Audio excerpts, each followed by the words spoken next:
नमस्कार, आप सभी का स्वागत है आप सभी के अपने चैनल जय गुरुदेव उत्तराखंड पर। आशा करते हैं कि आप और आपके परिजन सभी स्वस्थ होंगे। इसी कामना के साथ आइए बढ़ते हैं आज के इस दिव्य क्रमांक की ओर। क्या आपने कभी सोचा है कि अगर ब्रह्मांड को सीधे अपनी इच्छा बता दी जाए तो क्या सच में परिस्थितियां अपने आप बदल सकती हैं? और अगर हाँ, तो फिर ऐसा तरीका चारों वेदों में क्यों छिपा हुआ है, लेकिन आम इंसान की नजर क्यों ओझल रहती है? आज की ये वीडियो अंत तक आप जरूर देखिएगा, क्योंकि अंत में जिस रहस्य से हम पर्दा उठाएंगे वो केवल सुनने की चीज नहीं बल्कि आजमाने की चीज भी है। और क्रमांक के ठीक अंत में जान पड़ेगा आपको एक ऐसा रहस्य जो आज तक सदियों से आपसे छुपाया गया है। तो आइए प्रारंभ करते हैं आज का ये दिव्य क्रमांक।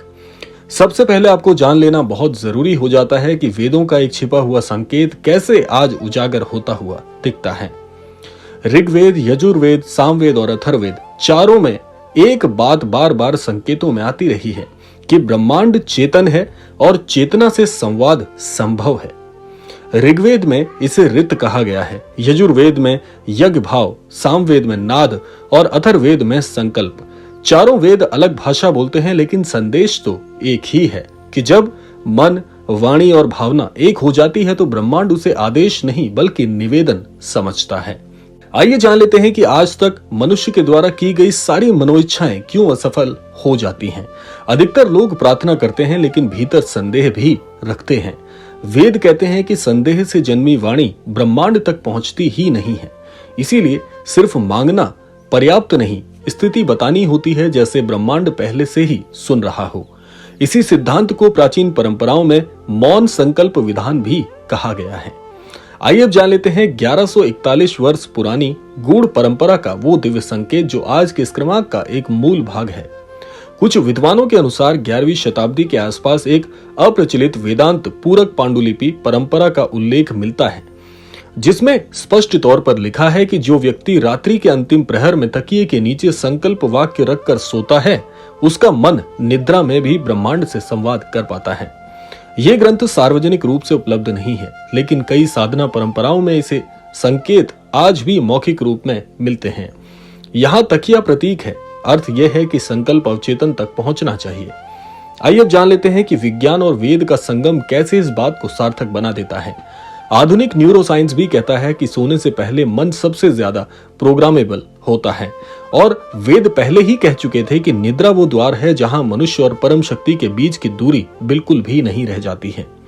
यहीं से जन्म लेती है वो गूढ़ प्रार्थना जिसे आज तक कभी सार्वजनिक रूप से नहीं बोला गया है। आइए जान लेते हैं प्रेरित गूढ़ संस्कृत प्रार्थना, वो प्रार्थना क्या है और कैसे आपको इसका प्रयोग करना है। सबसे पहले आप इस प्रार्थना को सुन लीजिएगा जो कि संस्कृत में उपलब्ध है, और इस प्रार्थना को आप डिस्क्रिप्शन बॉक्स से प्राप्त कर लीजिएगा ताकि इसी के अनुरूप आप आगे इस क्रमांक को और इस भाग को समझ पाएं। प्रार्थना कुछ यूं है: ओम तत्सवितम साक्षिणम नमः यन्मनसा चिंतित मया यद्वाचा न प्रकाशितम तत्सर्वम त्वयि सन्न्यसतम सिद्ध्यतु परमेश्वरम न मम बलम न मम बुद्धि त्वमेव कारणम जगत यथा ऋतम यथा धर्मम मनोइच्छावाम प्रवर्त्य। ओम शांति शांति शांति।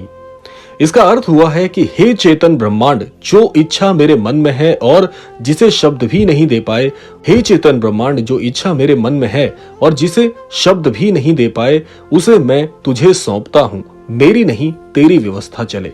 इसका अंतिम रहस्य है कि वेद कहते हैं प्रार्थना कभी फलित होती है, प्रार्थना तभी फलित होती है जब उसमें आग्रह नहीं समर्पण हो।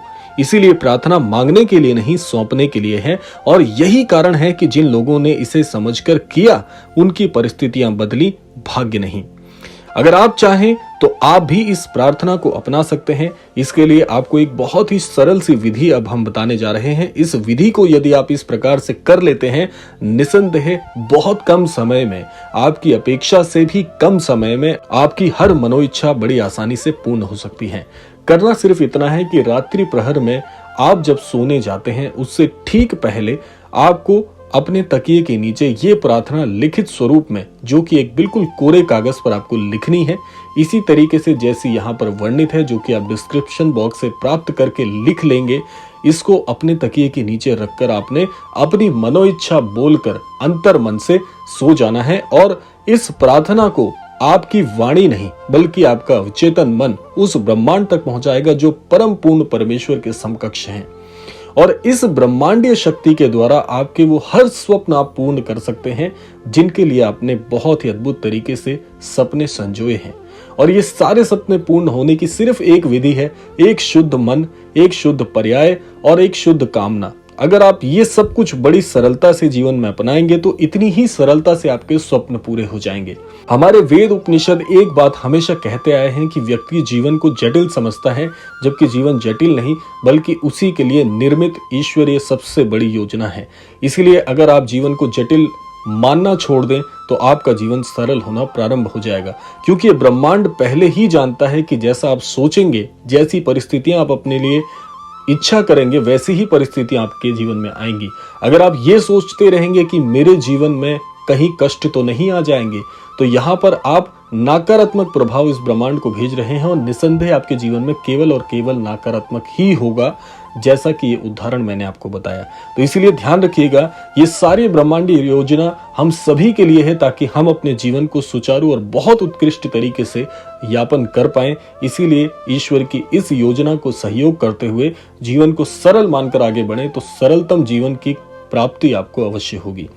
तो आशा करते हैं क्रमांक आप सबके लिए फलदायी होगा। इसी कामना के साथ समय आता है विदा लेने का। यही कामना करना चाहेंगे कि श्री महाराज जी की मर्जी अनुसार आप सभी के जीवन में आपको सभी को सद्मति और सद्बुद्धि की प्राप्ति हो और इस संपूर्ण सृष्टि का, संपूर्ण लोक का कल्याण हो। इसी कामना के साथ विदा लेते हैं। मिलते हैं अगले क्रमांक में। तब तक के लिए जय श्री राम, जय गुरुदेव, जय उत्तराखंड।